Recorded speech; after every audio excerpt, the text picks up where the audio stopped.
Welcome back, Daydreamer. Today we're going to start on a new project where I'm going to try some new things. We're going to go into some unknown territory eventually, and today we're going to start with something a little more familiar, but a crowd favorite, scribing.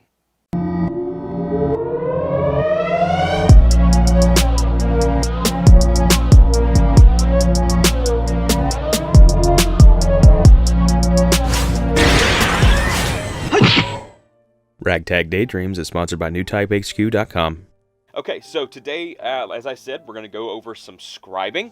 If you are new to scribing or you've never really dealt with it very much before, I'm going to show you basically a couple of different tools that you can use just to make things a little bit better. And most of it is going to revolve around a pencil, your hobby knife, some Dymo label maker tape, the Tamiya brand plastic scriber, which makes a V-channel cut, and a chisel type scriber, which makes a square bottom cut, or a right angle flat bottom cut in the plastic. So if you can't get your hands on one of these chisels, I know that I could never for the longest time, and I had a very fine chisel that I actually broke, and that's terrible, but that's just the way that chisel crumbled.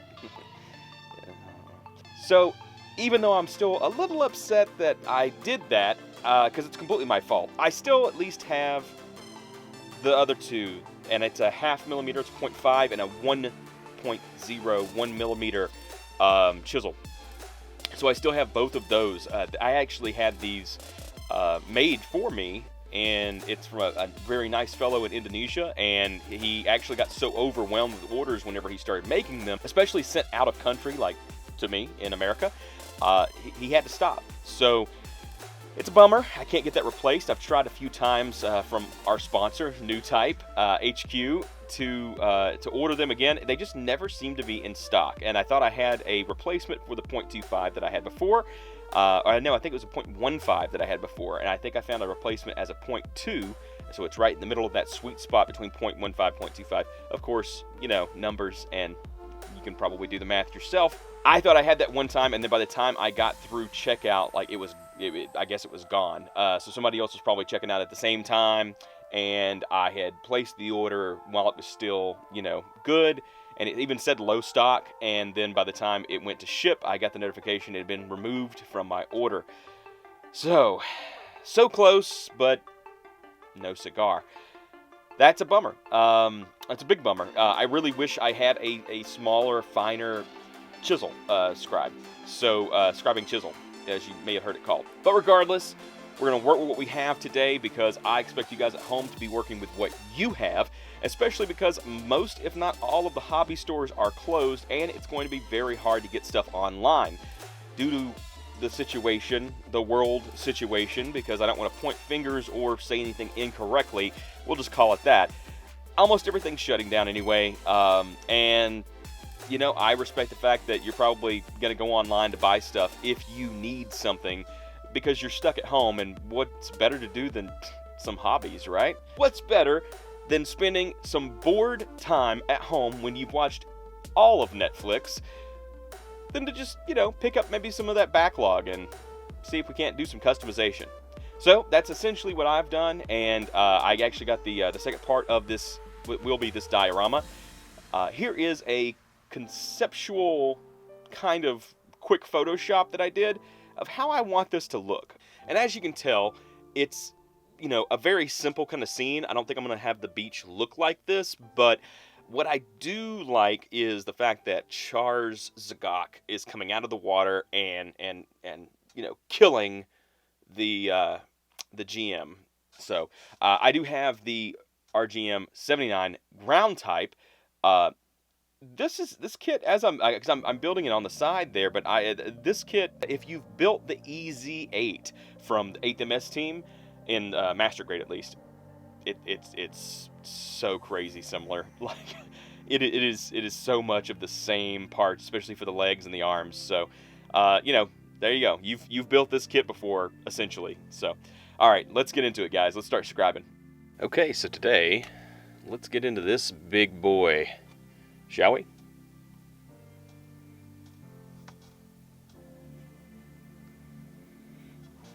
All right. First things first, let's piece them apart and look at the different pieces and see what we kind of want to do with this.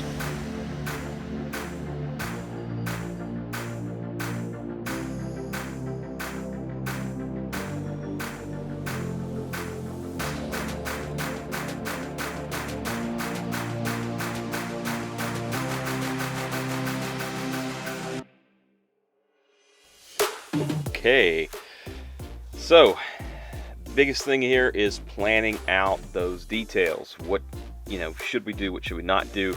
And then, of course, while everything's broken down, we can start with the customization portion of scribing and then preparing for painting, which also includes adding possibly some plot plate or, sanding off certain edges and things.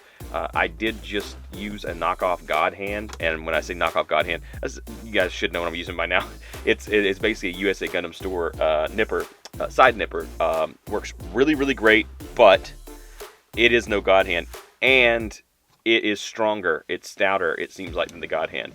What it will do is it will leave some of these nubs right here. It'll leave some of that.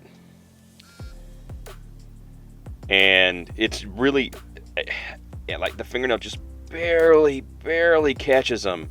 It's really, you're seeing more of the white stress right there than there actually is a nub.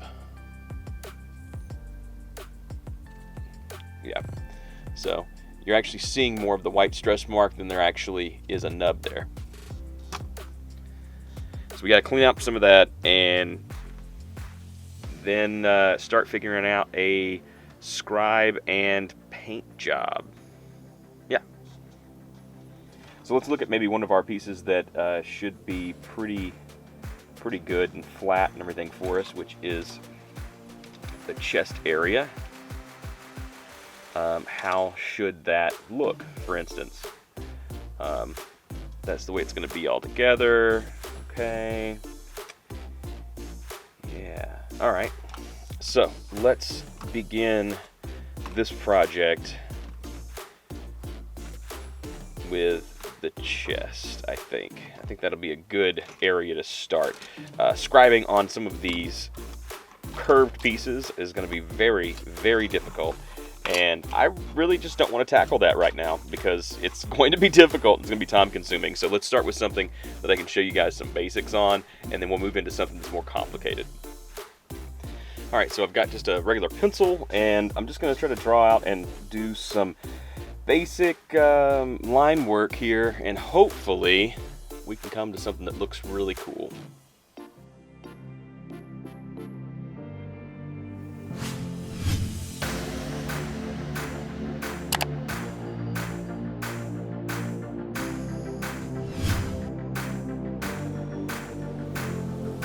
I kind of like that. It's simple, but it's good. Okay, I can get behind that. Let's see. Maybe look at the head as well. It's going to be kind of the same kind of deal. I'd love to be able to put a circle scribe at the very top, kind of to mirror what's underneath here. But I'll be honest with you guys, I don't know how to do that.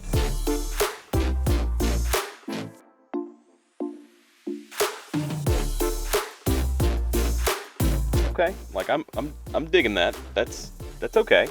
All right, that's cool.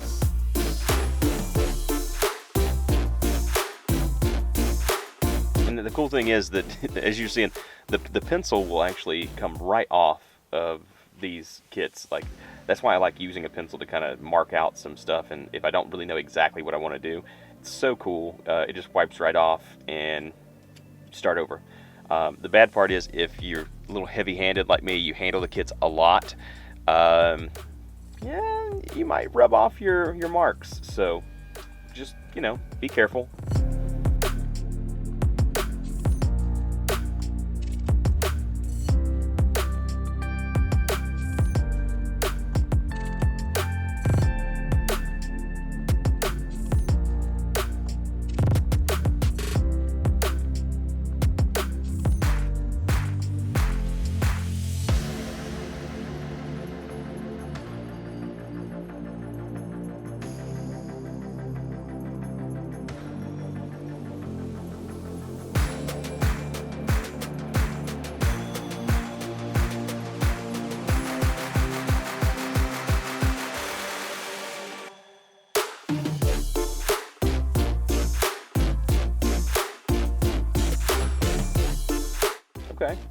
we got a good start right here. It is a hard process. I think you guys really spend plenty of time just drawing on your bear kit and figuring out what's going to look good.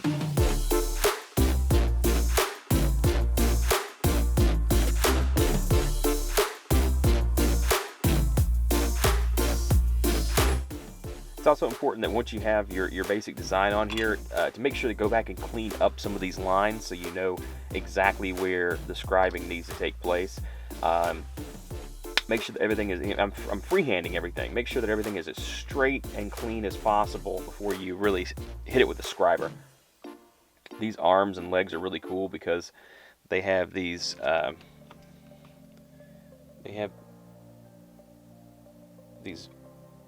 rubber hoses, and that's in between everything. So as it moves, the rubber hoses will flex and move, and that's really cool, especially because we can take that out and then paint these interior pieces. I'll show you. Okay, we can now paint all of these pieces here and all of those cool little ridges and other things, and then put this right back in there, and we're already color separated right there. Really cool, really cool.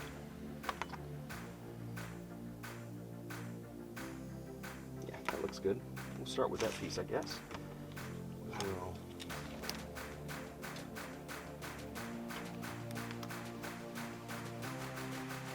Just take a small piece there. And then we're going to cut it into the shape that we want. Okay. I think that's fair, though. That's a fair estimate. It's not exactly the same angles as I was working with before, but I'll take that. Okay. Again, this is a cool spot because the rubber stuff is going to go over these spots right here and right here. And that's gonna benefit us a lot in not having to worry about a stopping point. We can just scribe away. And start with our Tamiya. And remember, no pressure, guys. Like, you really just let the tool do the work. And I'm actually repeating that a lot to remind myself. So.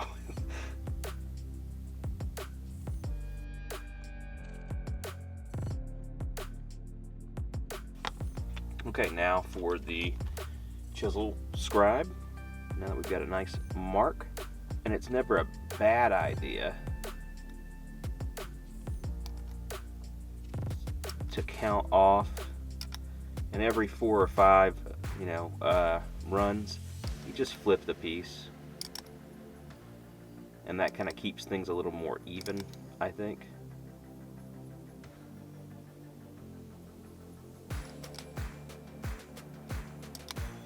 Trying to eyeball this on depth because it's so hard to tell exactly how deep you are until you just get to be a lot more experienced than me, I suppose, and then you know your count offs and you know what it's going to do for you. Now, you take that off, and there is your scribe lines right there. Okay? And I think you're wondering probably, well, God, it can't be exact when you free cut it like that. What's the deal? And I also ripped off some of those lines. Well, here's a little trick. You basically make a mirror image on another piece. And what's neat is that it does have some sticky left on this piece. So if you just line it up with the bottom and the top, you can get a very accurate template to cut out for the mirror side panel. Alright, then we've got our new side. It's a mirror image of our old side.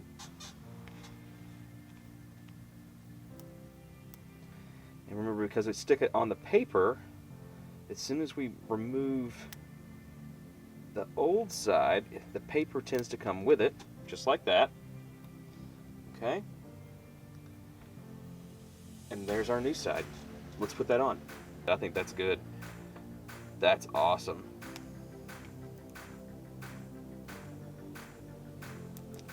Okay. One more time.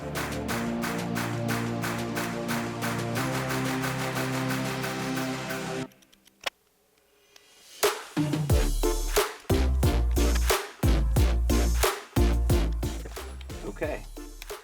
Da-da-da-da. Big reveal. There we go. And there's 2 straight panel lines on the belly. All right, so that's kind of where we're gonna stay today, because it's not really interesting, I don't think. Maybe it is. If it is interesting to see someone just scribe panel line after panel line after panel line, feel free to leave me a comment below and let me know. If you'd rather just have an episode where I talk very little and you don't enjoy my ridiculous mannerisms, and you would just rather see me scribe and scribe and scribe and scribe, yeah, let me know. I always want to know feedback like that, because I do want to grow this channel, and I appreciate any input on that side, you know, from anybody. Of course, if you have any questions, drop them below as well. And if you've ever done any panel scribing, or you've just got some kits that you're really proud of, also check the description below. There's a link for a form where you can submit your works in progress or finished work to me, and I can highlight them on the channel or on other social medias that I run for this channel. You can decide where you want it shared, or what you are and are not comfortable with sharing, and submit it to me there. I do plan on taking this build a little slower than I normally do, and the biggest reason behind that is that I've been rushing a lot of the things that I've done for the channel, and I don't feel like I have shown you guys what I am able to do with customizing a kit yet, if I'm given enough time to really concentrate on it. I've got a really good idea for this diorama, and I want to just take my time and make it as good as possible. So I really hope this turns out well. It's going to have LEDs, it's going to have some EL wire, it's going to have epoxy effects, and I just got the epoxy in the mail. So it's a 2-part, right there. It's a 2-part epoxy, and I will be using that as well. And I don't know, I'm really excited to try something new with this. And before everything is finished, I'll also be breaking out this tool. So stay tuned and keep up with this series, because I'm really hoping that you guys enjoy seeing the progress, and you can see that it takes really a lot of time to devote to something like this, and you've got to take a break. You've got to step away from it and spend short bursts of time so that you can keep your concentration up and do the best job that you can do. And that's going to be something that you're going to be proud of. You can show off. It's going to be great for Instagram, and it's just going to be something that you're going to be really thankful that you completed to such a high caliber once it's sitting on your shelf. As always, guys, if you want to see more stuff from me, or you want to see just, you know, how to do something with a much cheaper kit so that you can practice other techniques like seam line removal, a little bit of scribing, some plow plate, things like that, feel free to check out these playlists right up here, and that's some other builds that I have done, including the Rick Diaz, which is going to see a lot of that kind of stuff there. Until next time, Daydreamer, I'm Justin, your Ragtag Daydreamer, and I'll see you soon.